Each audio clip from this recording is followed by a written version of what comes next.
t'ai vu, Albert. Non mais t'as pas honte?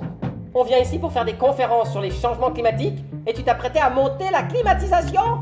Non, c'est pas ce que tu crois. Je vérifiais juste qu'elle était au minimum. Bon, je suis rassuré. Elle est au minimum. Ouais, j'étais à l'œil, toi.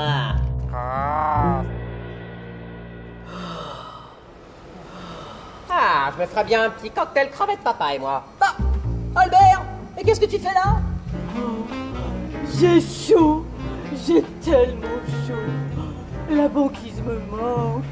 Oh, tu nous ferais pas un petit blues du pôle Nord, toi? Je crois que si. Bah, Albert, faut pas se laisser aller. Tiens, je vais te préparer un petit jacuzzi de glaçons, moi. Oh, j'ai tellement chaud. Oh, banquise chérie, froid adoré, vous manquez. Qu'est-ce que vous manquez? Oh, j'ai chaud. Qu'est-ce que j'ai chaud?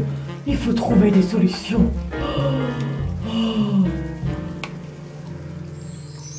Allez au boulot, les cocos.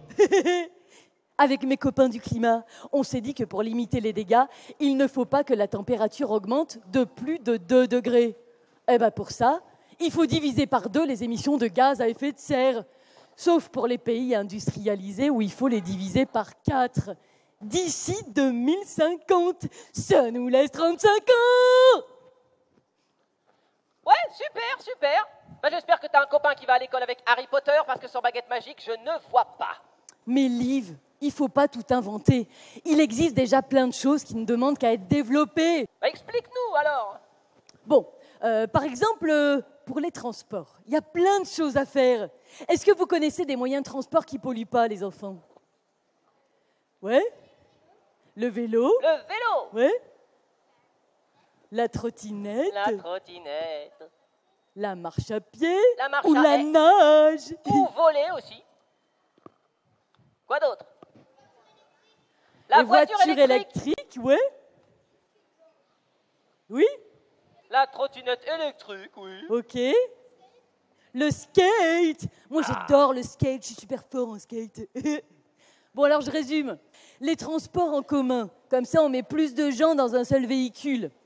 Et puis, des transports qui polluent moins. Pas des gros 4x4. Ouais, ça pue les gros 4x4. Ou des voitures qui sont mieux réglées. On peut aussi rouler moins vite. Ou faire des conférences par Internet. Oh, Albert, dis-moi. T'es pas venu en avion quand même? Bon, tu rigoles. Moi, je nage. Je suis venue par l'océan. Waouh, quel sportif! Bon, c'est vrai, pour les transports, il existe déjà plein de trucs. Mais pour l'énergie, qu'est-ce qu'on peut faire? Eh bien, c'est pareil. Il y a 2 choses à faire. Premièrement, économiser. Ne pas utiliser de l'énergie pour rien. Et deuxièmement, trouver des sources d'énergie qui ne dégagent pas de gaz à effet de serre.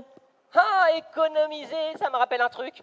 Vous savez quoi, les enfants? Il n'y a pas longtemps, je survolais une immense ville en Amérique, avec des grandes tours pleines de bureaux. En pleine nuit, toutes les lumières étaient allumées. Je me dis, mais ils sont fous, ces Américains, ils travaillent à 2 heures du mat. Alors je m'approche d'eux, et là, eh ben non, ils étaient tous partis du bureau en laissant les lumières allumées. Eh ben maintenant, fini le gâchis, hein. Et puis, pour la climatisation, c'est pareil. Il faudrait trouver d'autres solutions pour rafraîchir les maisons, en les isolant mieux, par exemple. Et vous savez, il y a des maisons qui sont tellement bien fabriquées qu'elles ne dégagent pas de gaz à effet de serre. Elles se réchauffent et se rafraîchissent toutes seules. Waouh, comme les termitières. Ouais. Oh, c'est génial, ça. Mais, Albert, les humains, ils peuvent pas économiser sur tout. Ils auront toujours besoin d'énergie pour leurs activités. Bah oui, mais on n'est pas obligé de brûler du pétrole, du gaz et du charbon pour fabriquer de l'énergie. Il existe plein de choses dans la nature, par exemple. Hein? Bah oui. Bah, de toute façon, le pétrole et ses copains, bientôt, il n'y en aura plus. Alors, il est temps de trouver autre chose. Bon, toi, par exemple, tu fais comment quand tu voles? Oh, moi, je fais de la muscu, 3 heures par jour. Eh, n'importe quoi, des fois, je te regarde voler, tu bouges même pas les ailes. Bah ouais, le vent, ça va vite et c'est gratuit, alors moi, j'en profite. Eh oui. Et ça vient de la nature. Et il y a d'autres sources d'énergie qui seront toujours présentes en plus dans la nature. Et que la science des hommes leur permet de transformer en chaleur ou en électricité. Par exemple, les humains aussi, ils utilisent le vent. Est-ce que vous connaissez ces grandes hélices qui tournent avec le vent? Les éoliennes, bravo! Elles sont reliées à un moteur qui fabrique de l'électricité. Et hop! Le vent éclaire les maisons. Génial, hein? Ouais. Bon, et pour te chauffer, tu fais comment? Pour me chauffer, bah, je me mets au soleil. Eh bien, les humains aussi, ils peuvent capter la chaleur du soleil pour la transformer en électricité. Et t'as jamais vu sur les toits des maisons les panneaux solaires? Oh, c'est ça! Oh, je suis déçu, je croyais que les gens avaient mis des miroirs pour qu'on vérifie notre coiffure. Oh bah ouais, 5000 km de vol, ça vous chiffonne le brushing, hein?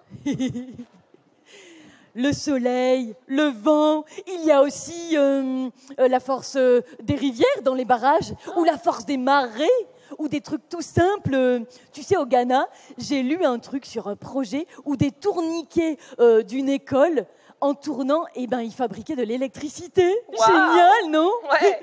Et on peut aussi brûler des déchets naturels, carburer aux épluchures de patates, à la crotte de bambara, à la... Ah oui, je crois qu'on a compris le message. Ah, c'est bien tout ça. Mais Ouais. dis-moi, ici dans l'océan Indien, qu'est-ce qu'on peut faire? On ne peut pas dire que les gens gaspillent de l'énergie en se chauffant. Mais non, mais ici, la nature est tellement riche qu'elle peut absorber énormément de CO2. Les mangroves, les coraux en captent des quantités immenses, tu vois. Alors si on les protège et qu'on les replante, eh ben on lutte contre le réchauffement climatique. Waouh. Tu vois? Génial. Mais ça peut être aussi l'occasion pour les gens de changer de mode de vie. Parce que lutter contre les émissions de gaz à effet de serre, c'est bien, mais les conséquences du réchauffement ont déjà démarré, alors il va falloir s'adapter, tu vois. Ici, on pourrait être les super-héros de l'adaptation. Quoi? Les Ben- héros de l'adaptation. Ouais. Oh, c'est génial. Ah.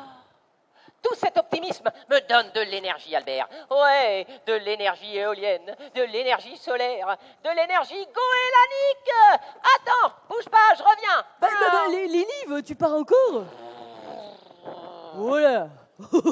Hop, ça y est, j'ai fait 2 fois le tour de l'océan Indien. Tous les pays. Ouais, exactement, dans les 2 sens. Et t'avais raison. Ça y est, les humains s'y sont mis. Et j'ai vu plein de bonnes idées pour lutter contre les changements climatiques. Allez, vas-y, donne-moi des exemples. Alors, ici à l'île Maurice, j'ai rencontré un groupe d'agriculteurs qui avaient changé leur manière de cultiver pour faire attention à l'eau, à l'érosion, au climat. Oui. Tu vois, par exemple, ils stockent l'eau et ils l'économisent. Hmm. Oh, ils n'utilisent plus de produits chimiques. Ils alternent culture et élevage. Ils replantent des grands arbres qui protègent les sols et absorbent du dioxyde de carbone. Oh, oh, génial. Et un autre? Ah ouais, ailleurs j'ai vu qu'on replantait des mangroves. Oh là là, c'est beau les mangroves. En plus j'adore parce qu'il y a plein de petites crevettes au fond. Et ben tu sais quoi? Les panitus, les panitus, les Les palétotes. palétuviers. Voilà, les arbres des mangroves, avec leurs racines, eh bien, ils arrêtent la remontée du niveau de la mer et eux aussi absorbent du CO2.